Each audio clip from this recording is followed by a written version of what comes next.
Hello and welcome to Technocracy. I am Heena Goswami, editorial consultant with IGPP, Institute for Governance, Policies and Politics, New Delhi. At IGPP, we have been long discussing both politics and technology, exploring its varied impacts on society, economy, health, climate, and everything else. As we explore the various areas technology is reshaping, we have come to an important realization, and that is our politics, both global and domestic, is also being reshaped by technology. And hence, IGPP brings to you Technocracy, a show that will engage with world renowned experts to break down how the interplay of technology, global power play, and race for riches will impact the common masses. IGPP has long held discussions with domain experts to help audience understand technology in a simple language. Technocracy is next in series of our efforts to understand the interweaving of technology and society at a macro level. For long, the US has reigned as the most technologically advanced country. Whether it was Henry Ford's moving assembly line or the development of atomic bomb, innovations emanating from the US kept the world on its toes. Tech corporations of the US that take lead in innovations are now extant in the world, and their supremacy remains unchallenged. So when the AI revolution started gripping the world, US had some obvious advantages. Ivy League universities, billions of dollars poured in by the government and tech companies ensured that there was conducive environment for research and development. And develop it did. As OpenAI and its Gen AI application, ChatGPT took the world by storm, making the US the unchallenged master of the AI revolution. But the launch of Deepseek in January 2025 raised suspicion over this mastery. Built supposedly at a fraction of the cost of US born Gen AI models and operating with seemingly fewer and less advanced chips, the DeepSeek unraveled a debate on whether the US is truly a technological master of the world. And if it is so, would it be able to retain its position for long? Analysts from Information Technology and Innovation Foundation, a Washington based think tank, suggested China has yet to take the lead overall, but it has pulled ahead in certain areas, and in many others, Chinese firms will likely equal or surpass Western firms within a decade or so. Chinese firms were performing the best in nuclear power, electric vehicles, and battery, though its pace of innovation in advanced semiconductors remains modest. China last year deployed more industrial robots than rest of the world combined, the study revealed. A study by the Australian Strategic Policy Institute, a security think tank, revealed that China has significant lead in 37 out of 44 critical and emerging technologies. ASPI tracked the most cited scientific papers, which it said are the most likely to result in patents. The Western democracies are getting left behind in research output in defense, space, energy, and biotechnology. In some field, all of the world's top 10 research institutions are based in China. The US is obviously very much aware of its vulnerabilities, and hence both the Biden and Trump administrations have imposed measures such as trade tariffs, semiconductor export control, and small yard high fences policies to restrain China's development. In September 2024, the US Commerce Department announced new export controls on quantum computing and advanced chip making tools to protect America's tech superiority. This followed the department's enactment of export controls in 2022 aimed at limiting China's access to advanced computing chips, hindering its development and maintenance of supercomputers, and restricting its semiconductor manufacturing capabilities. Yet, according to an investigation by South China Morning Post, most of the goals outlined in Made in China 2025 plan have already been achieved. So, how is it that China, known till very recently as the globe's factory, ill-famed for its low-quality, cheaply produced products, has come to rival the world's superpower. Large population, smart people, and lesser salaries are some of the advantages China has. Interestingly, unlike US, China pays much more to its engineers than doctors and lawyers. China has a strong leadership interested in technology. The Chinese Science Academy and the Chinese Engineering Academy report directly to the President of China and advise him when necessary. China has been building the equivalent of almost one university per week, and it produces about 4.7 million STEM graduates every year. By 2049, China aims to emerge as a global leader in three strategic technologies identified by President Xi Jinping as critical for China's rejuvenation: space, AI, and quantum communication and computing. While the Trump administration has unveiled a $500 billion Stargate project, the largest AI infrastructure initiative in the US history, China, for its part, is projected to invest more than $1.4 trillion into technology by 2030. Also, the US's lead may disappear even faster following cuts to the National Institute of Health, National Aeronautics and Space Administration, and National Science Foundation, reducing the funding envelope to organizations that oversee scientific grants such as NIH and NSF will stifle scientific innovation and breakthroughs that have been central to the rise of USA as a technology superpower. For the world, the AI race is a double-edged sword. China's low-cost open source model could empower emerging economies, AI innovation and entrepreneurship. It also pressures closed-sourced firms such as OpenAI to reconsider their stance. However, US China tech rivalry may deepen global divides, forcing nations to navigate growing complexities. How can nations manage research partnership with China without jeopardizing collaboration with US institutions?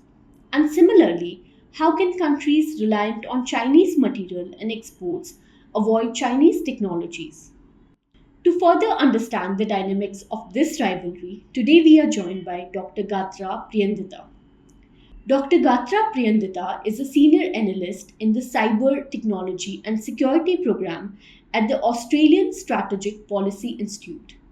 His primary research area is in cyber diplomacy and the military application of emerging technologies. So, for long, the US has reigned as the most powerful country in the world and acting at times as the self appointed police of the global order. And this supremacy has been challenged time and again, but it has sort of survived the test of time. And this was enabled by its technological superiority. Do you think that the technological supremacy is the order of the day still date, or is it more debatable now? Well, thanks so much, and I think that's a very interesting question. For the most part, I think the United States remains the most powerful country in the world given its military and economic prowess. Yes, it's losing a lot of ground to China, but still, given that it has a huge military, that means a lot of military innovation, and military innovation tends to spill over to the civilian domain. Now, my think tank, the Strategic Policy Institute, has created something called the Critical Tech Tracker, which some of your listeners might have heard of. But according to our tracker, out of about 64 critical technologies, so these are technologies that are generally considered very important for economic growth as well as national security, China leads in terms of research in 57 out of 64 critical technologies. Now, when I say research, I don't mean just the quality of publications. I think it makes a lot of sense for China to be in the lead for that. But I mean the quality, I mean the number of really good quality publications. So the H indexes, for example. So these are journal articles that are used all over the world. So China leads in 57. The United States leads in the rest. And I think India also does very well in quite a lot of them. Now, so China has, I think, challenged America when it comes to technological lead. However, where the Americans are still leading is when it comes to engineering and commercializing it. So the Americans are really good at research, but they're also really good at commercializing and engineering. The Chinese, good at research, but they're still on their way to commercialization and engineering. So I think when it comes to having the high-tech emerging technologies, things like quantum computing, which is still in development, artificial intelligence, the Americans are still leading. How is it that it is China, who was earlier known as the factory of the world, known for its cheaply produced, imitable, and low quality products, that has sort of threatened the supremacy of USA? And it's not Japan or Europe, countries with, a far greater history of advancement and development. How did this transformation come about? Also, I think a really good question. I think China has always aspired to become an innovation power, going back especially to the Deng Xiaoping era. There had been this vision of modernizing China, but not only that, transforming China into a major powerhouse for innovation. So there's always been that dream and that goal. Now, what made China into an innovation power really came about sort of in the around the 90s, 2000s, and especially in the 2010s. Basically, given there was deep recognition that China was still fairly low in the global supply chain back in the 90s, right? So the response of the government was to do several things. Firstly, there was a lot of investments placed on research and development. They identified some of the leading companies of the country and provided support when it comes to research and development. So this again matters for things like engineering. Part of the logic, for example, why you have companies like Huawei and ZTE that became major innovation knowledge producers back in the 90s was because of this support from the state. So from the 90s, 2000s onwards, China rapidly grew because of that strong state support. China was also really good at sort of identifying talent, and not only to identify talent domestically, but also internationally. So they had programs, for example, which targeted leading scientists, leading academics, especially of Chinese descent from overseas, offering them good packages to come back to China. So they recognized that there were talent gaps, and they tried to overcome that by investing in domestic education, but also poaching in a way, foreign talent.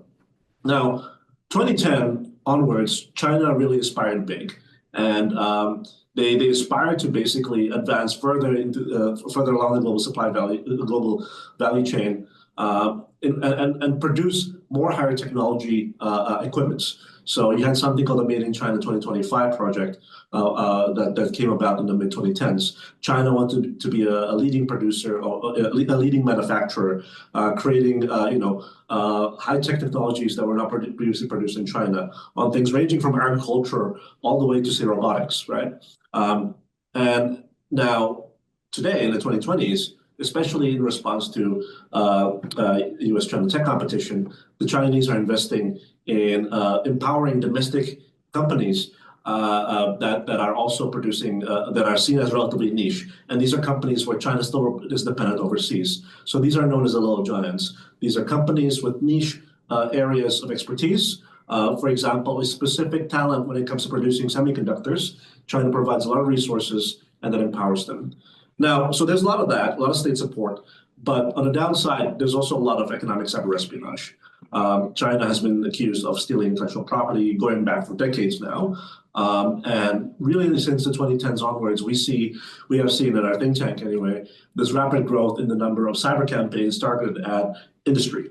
And this includes not just high-tech industries, but also small, medium-sized companies that are producing interesting items of commercial value, not just in the West, but also in places like Southeast Asia and South Asia. So they're investing a lot in research, they're investing a lot in education, but there's also a more malign element to it, which is that they steal intellectual property. Do you think that the US's measures of export control, increased tariffs, and restricting access to certain technology, would that help limit China's technological ascendancy? And are these measures more at the behest of large tech corporations in the US, or are they part of the larger political vision that US has? So I think the logic behind U.S. export controls is multi-layered. There's no doubt that there's some business interests at play, as well as some corporate tech interest, right? But for the most part, going back to the early 2010s, we have seen this emergence of two things, really. Firstly, general U.S. concern about China's usage of technology, especially for military purposes. In China, there's something called the civil-military fusion, where civilian industry and military are closely interlinked and married up. So technologies developed by civilian industries very much can help also support the military, right? And early 2000s, early 2010s onwards, we also saw China becoming a lot more assertive in, say, the South China Sea and the East China Sea. So there was concern that a lot of the scientific, technological, and economic cooperation coming in from America, as well as the broader West, was actually empowering China's military. It was empowering it to actually conduct a lot of the maritime adventurism that we see in the East and the South China Sea. There was, again, that concern about IP theft.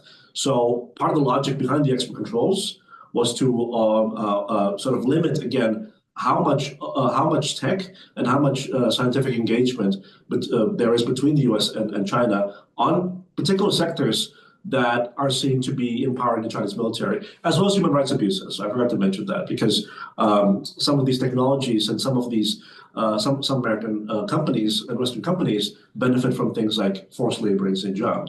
So the focus was again on how can America stop China from doing all these things using the tools that they have, and that was in part to limit that scientific and technological cooperation, at least on certain areas more than others.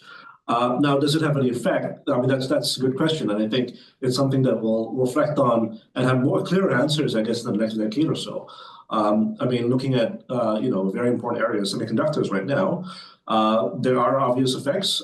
It's somewhat slowed growth in certain sectors of China's innovation system. This is part of the logic, again, that China is now trying to invest more in domestic industry.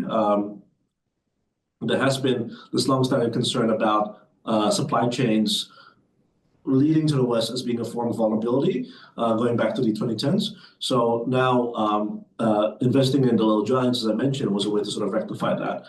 Now, in semiconductors, China is doing well in some things and not doing well in others. So the export controls have uneven implications. For example, they seem to be doing quite well in doing things like memory chips and testing, but they don't have the capabilities yet to reach the levels of creating logic chips, which are fairly advanced. So they're still way behind, a couple of years behind, say, the Netherlands or Taiwan. But they're getting there. I mean, again, the Chinese government is investing a lot of money into these things. They're also conducting cyber operations. So for the most part right now, the outcome has been uneven.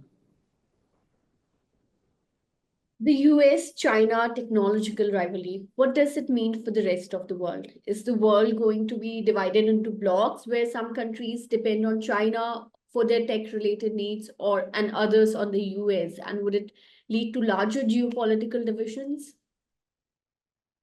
I think that is the worst case scenario. I think the technologies that we use today on a day-to-day basis, things like smartphones, things like television, their production are so globally intertwined, right? I mean, you could have, the Apple phone, for example, is American software, sent with chips from Taiwan, manufactured in Chinese factories, and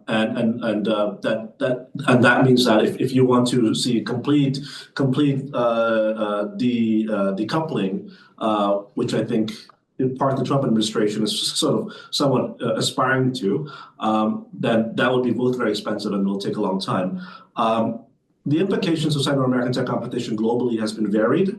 I think for the most part, it really just depends on how far the Americans are both the Americans and the Chinese, because the Chinese are also doing export controls, how the Americans and Chinese are willing to pressure third-party countries from using other countries' technologies.